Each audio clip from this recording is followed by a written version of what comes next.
como é que os níveis de cálcio podem estar adequados dentro dos tecidos, dentro dos ossos, dentro dos dentes, dentro de todos os tecidos que precisam de cálcio no nosso organismo?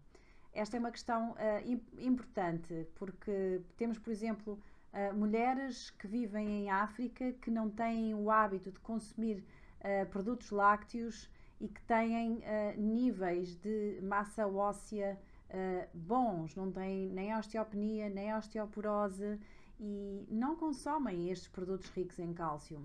E temos, pelo contrário, na nossa sociedade ocidental, moderna, mulheres que vivem em Espanha, França, Portugal, Itália, Estados Unidos, Inglaterra, que são consumidoras de produtos lácteos e que têm níveis de cálcio inferiores aos ideais nos ossos.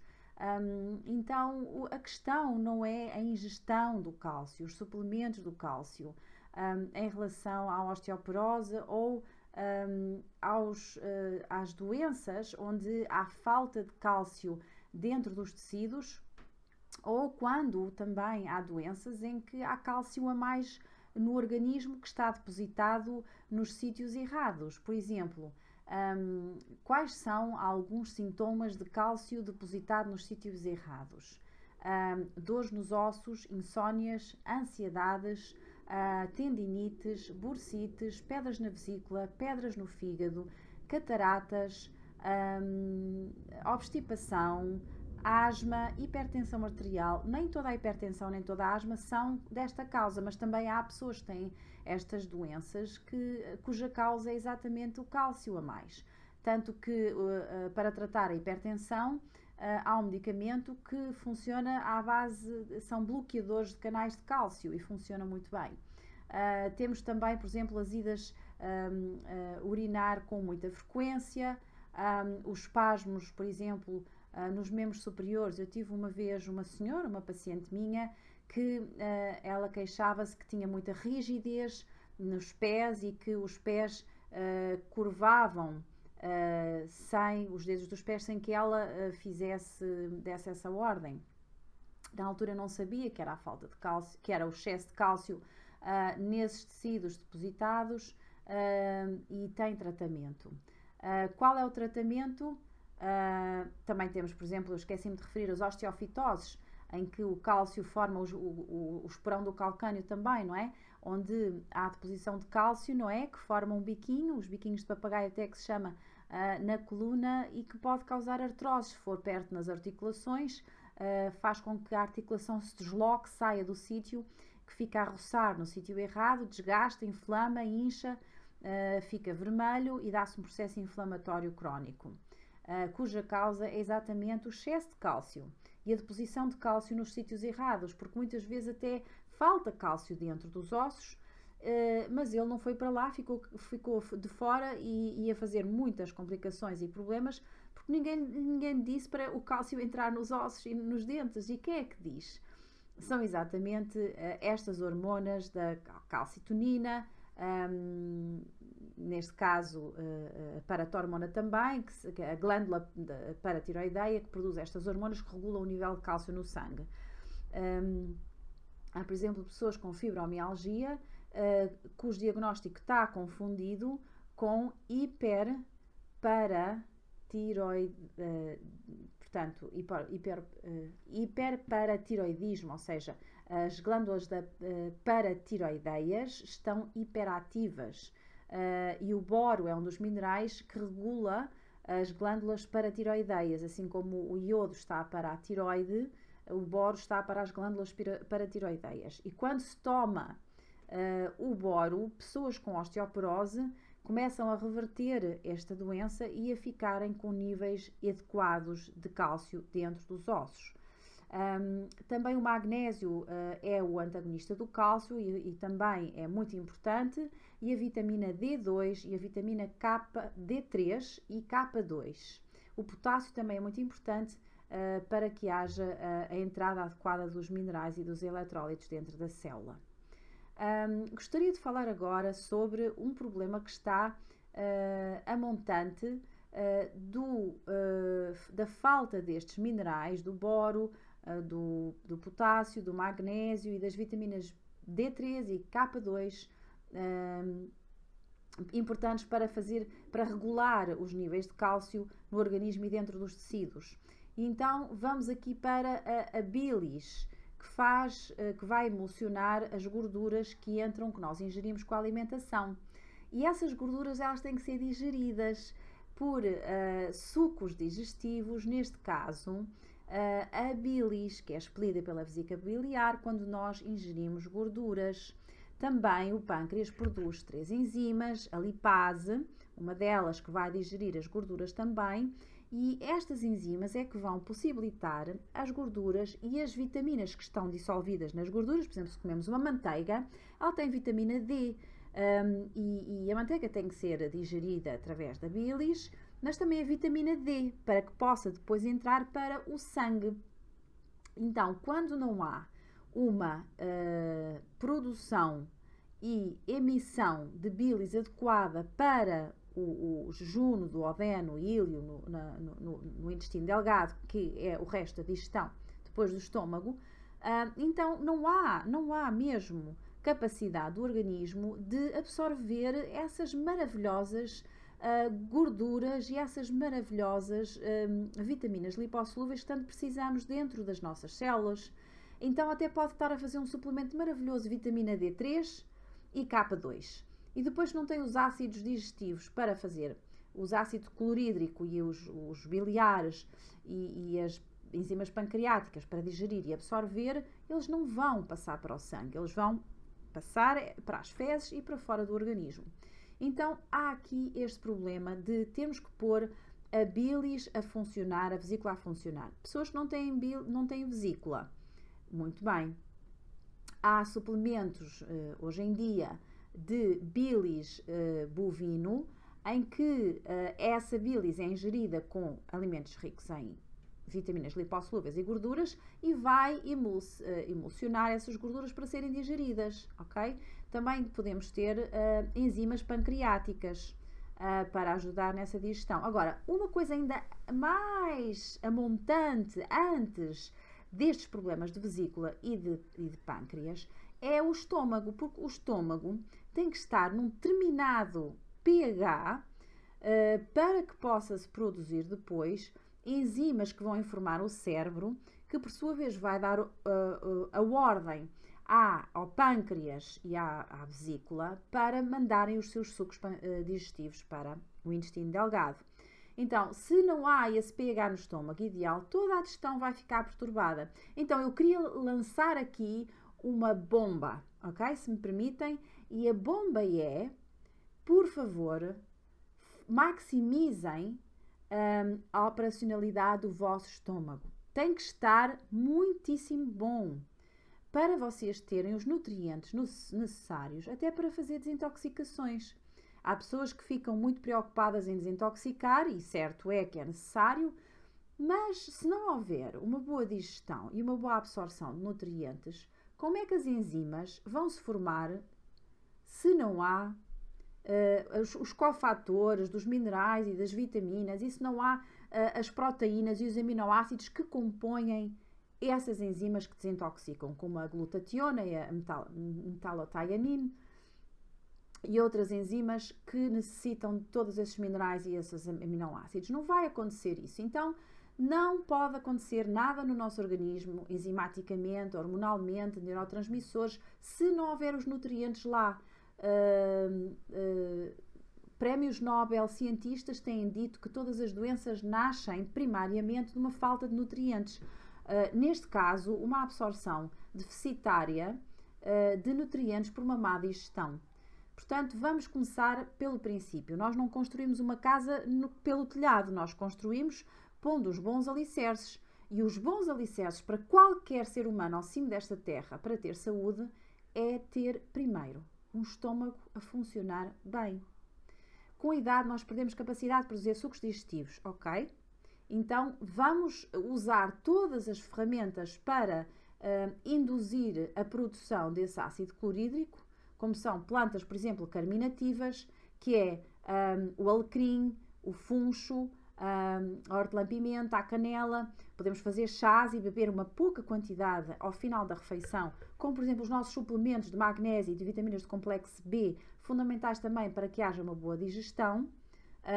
Há falta de ácido clorídrico, que é originado por falta de biotina, que é a B2, e de niacina ou niacinamida, que é a B3. Portanto, nós precisamos todos, nestes dias de grande stress e de uma alimentação que não é como há 50 anos atrás, com solos que estavam repletos de nutrientes, eram colhidos os vegetais e consumidos pouco tempo depois, enfim, não tinha os agrotóxicos, agroquímicos, não tinha conservantes, era completamente diferente. Hoje em dia a história é diferente e nós temos que nos adequar e como dizia Darwin, a capacidade de adaptação é que faz com que a espécie sobreviva e se sobreponha às outras e vença neste mundo, e nós temos que nos adaptar. Hoje em dia a toxicidade, a falta de nutrientes, o stress faz com que nós tenhamos necessidade de suplementos de magnésio e de vitaminas de complexo B, praticamente todos nós que estamos numa vida ativa.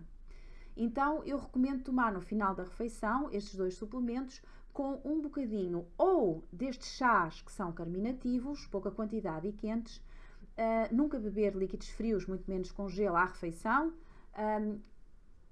O estômago precisa de um pH correto, mas também de uma temperatura de 37 graus. Portanto, se formos pôr gelo, isto altera-se e as gorduras, por exemplo, ficam solidificadas no estômago, é muito difícil de digerir. Então, precisamos de ter também o estômago a funcionar bem. E comer pouca quantidade cada vez, principalmente se a quantidade de ácido é menor. Também, antes da refeição, podemos estimular a produção de ácido com meio copo de água, uma colher de sopa de vinagre de cidra e gengibre, por exemplo, picado e tomado como se fossem pequeninos comprimidos numa colher, que é o que eu faço. Também, para quem tolerar isso e o estômago estiver bem, quem tem úlceras não vai poder fazer isto, ou sumo de limão com água também dá. Nunca beber nada com, por exemplo, que vai aumentar o pH do estômago durante a refeição. Não queremos que se beba água à refeição, nem queremos bebidas muito alcalinas à refeição. Isso tem que ser no intervalo das refeições, 2 horas depois de comer ou 1 hora antes de comer. Recomendo também bebidas carbonadas, com, portanto, gás natural, minerais que nascem das pedras salgadas, por exemplo, ou Vidaga em Portugal, San Pellegrino aqui em Inglaterra. São águas que são carbonadas naturalmente, que têm bicarbonatos e que vão ajudar a digerir, a pôr os sucos também num nível ideal. Como se sabe, essas águas são excelentes para ajudar nas digestões e para equilibrar também o sistema digestivo. Também sempre pouca quantidade à refeição e no final da refeição. Em relação, por exemplo, ao tipo de alimentos, não devemos comer carne, peixe, ovos, os produtos ricos em proteínas misturados com hidratos de carbono. Proteínas e hidratos de carbono têm pHs diferentes em termos de digestão, que depois vão fazer com que esses hidratos de carbono tenham fermentações e haja, portanto, produção de gás com eructações ou depois outro tipo de situações mais em baixo, do tipo flatulências e gases. Portanto, não queremos isso, queremos que a nossa digestão seja perfeitinha, por isso não vamos misturar hidratos de carbono com proteínas. Podemos comer os hidratos de carbono com os vegetais, couve-flor, brócolis, feijão verde, etc. As leguminosas verdes, não as secas, e também com saladas. Há um prato no Brasil muito famoso, que é o feijão com arroz, é perfeito em termos de combinações.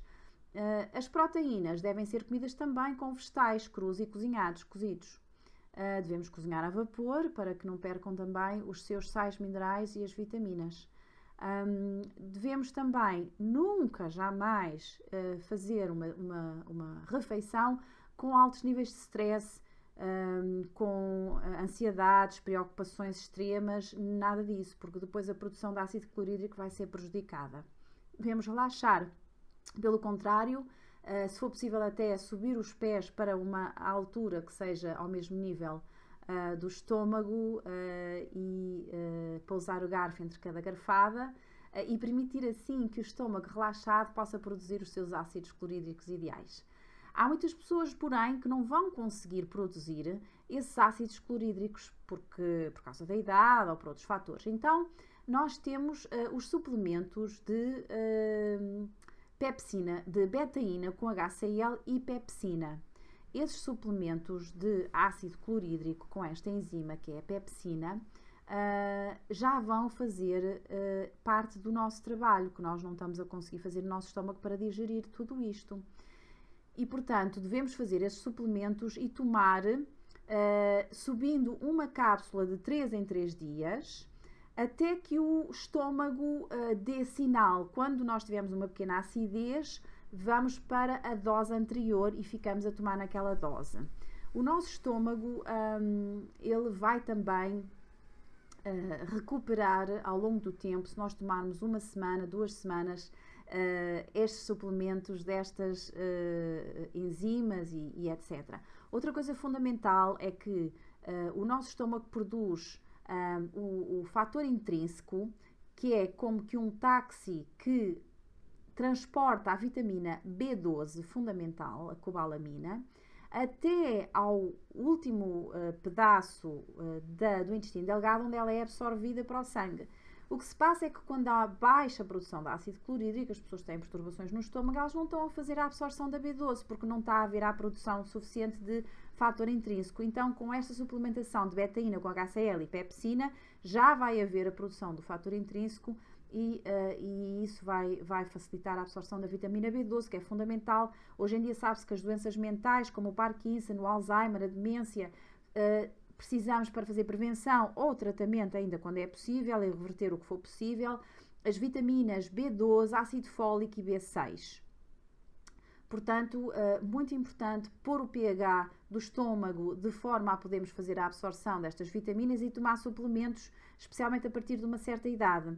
Também recomendo, para ajudar a nível do cálcio, tomar um suplemento de colagênio, na forma de colagênio hidrolisado em pó ou gelatina neutra em pó, que é uma versão mais barata e não tão forte do colagênio hidrolisado, mas onde tem uma cadeia de aminoácidos essenciais, muito bom, muito importante, e que vai também ajudar na produção de sais biliares. Não é os ácidos biliares, são os ácidos biliares conjugados com estas proteínas, por exemplo, a glicina e a taurina, vão dar origem aos sais biliares, que é o que vai digerir e emulsionar as nossas gorduras e vitaminas lipossolúveis que precisamos depois para fazer a assimilação do cálcio a nível dos ossos e dos dentes. Portanto, desde já, eu faço aqui o meu apelo para que, a partir dos 40 anos, quando há menos produção de colagênio, nós possamos suplementar a nossa alimentação com ou a gelatina neutra em pó ou o colagênio hidrolisado em pó, onde 30% do nosso osso, portanto é a matriz do osso, é colagênio. 70% são os minerais, os fosfatos, cálcio, etc. 30% é colagênio e também 25 a 35% de toda a proteína do nosso corpo é colagênio. Na pele, nos ligamentos, nos músculos, em todos os lugares nós temos o colagênio e como nós não produzimos tanto colagênio com a idade, temos que fazer a suplementação e também tomar suplementos de vitamina C ou comer muitos alimentos ricos em vitamina C para haver a produção do colagênio. A água com limão não só vai alcalinizar o nosso sangue, portanto é ácido no estômago, que é bom, mas depois quando é absorvido para o sangue, torna-se alcalino o limão e a água de limão ou de laranja, não é? Ou lima. Portanto, quando está um pH ácido por causa da alimentação, o nosso organismo vai buscar aos ossos os íons de cálcio para que possa neutralizar e para que possa alcalinizar um bocadinho o sangue. Portanto, nós perdemos massa óssea, perdemos cálcio por causa da acidez do sangue. Tanto os bicarbonatos nas águas carbonadas que eu referi há bocadinho, minerais, vão ajudar a neutralizar esses ácidos que estão no sangue, como também, por isso é bom em termos de calcificação, como também essas águas têm cálcio, íons de cálcio, como também o limão vai ajudar, porque essa acidez é importante depois no estômago, e depois a vitamina C para o colagênio e o nível de pH também adequado, alcalino no sangue. Portanto, também eu recomendo beberem água com limão, que é preparada de véspera e fica durante a noite, rodelas de limão em água, para que possam assim ter a vitamina C e o colagênio a ser sintetizado e terem também um bom pH, tanto no estômago, limpeza de intestino, limpeza de fígado, muito bom. Portanto, ficam aqui algumas dicas para que possa combater esta doença silenciosa que faz tantos estragos na qualidade de vida e também a deposição de cálcio indevidamente nos tecidos moles do nosso corpo e não só, que também pode fazer predispor ao cancro. É uma pequena percentagem dessas calcificações, por exemplo, microcalcificações na mama, uma pequena percentagem às vezes pode generar em cancro, calcificações no fígado também pode generar em cancro. Portanto, nós queremos evitar todas as calcificações e para isso precisamos dos minerais e vitaminas que são essenciais para que o cálcio entre para dentro dos tecidos, seja assimilado pelos ossos e pelos dentes, etc. Então, fica aqui dicas muito importantes. Maximize, optimize o funcionamento do seu estômago com estas dicas que eu deixei. Coma também alimentos que são fermentados, como kimchi, como sauerkraut, como rejuvelac, que são fermentados, são ligeiramente ácidos, juntamente com carnes ou alimentos proteicos mais difíceis de digerir. E evite também esses alimentos de carnes que são tóxicos e mais difíceis de digerir apenas uma vez por semana. E quando os vai ingerir, que seja no princípio da refeição, e com todas estas ajudas destes alimentos mais ácidos, como os fermentados que eu referi. Não misture com hidratos de carbono, coma pequenas quantidades, mastigue bem, sem stress, respire fundo, sorria, sinta a textura, o paladar, o cheiro, o aroma dos alimentos e sinta-se grato por todas essas grandiosas dádivas que a natureza nos dá, para que possa assim ter uma alimentação, uma digestão apropriadas. Fico aqui estas dicas para que possa assim ter uma melhor composição óssea a nível de cálcio e a utilização de cálcio no seu organismo. Se gostou deste vídeo, por favor, dê um like, partilhe e, muito importante, para o meu trabalho subscreva, mas mais importante ainda, usufrua destas dicas e ponha-as em prática para o seu bem, para a sua saúde. Obrigada por estar comigo e até ao meu próximo vídeo.